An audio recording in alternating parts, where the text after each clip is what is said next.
করত। বন্ধুগণ, ফিলিস্তিনের মাধ্যমে মুসলমান ছোট ছোট সন্তানদের উপরে যখন হামলা করা হয়েছে, তারা গভীর রজনীতে আল্লাহকে ডাক দিয়েছে।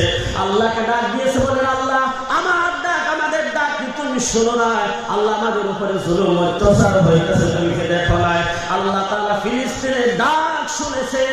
যে যুক্তরাষ্ট্র আমেরিকা ইসরায়েলকে সাহায্য করেছে, কোটি কোটি ডলার দিয়ে সাহায্য করেছে, যে আমেরিকা ইসরায়েলকে এত সাহায্য করে মুসলমানদেরকে নিষ্প্রদাবুত করার জন্য, ফিলিস্তিনকে দুনিয়া থেকে মিটাইয়া দেওয়ার জন্য যে চেষ্টা করেছে, ফিলিস্তিনের মুসলমানের কান্না আল্লাহর দরবারে কবুল হয়ে গেছে।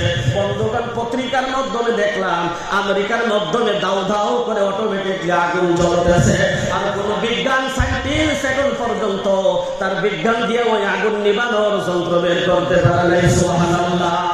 এইভাবে যদি তাদের ডাক শুনেছে, ইনশাআল্লাহ আমরাও যদি আল্লাহকে ডাক দিই, নিশ্চয় আল্লাহ পাক আমাদের দোয়া কবুল করবে। যেরকম কথা ঠিক কিনা?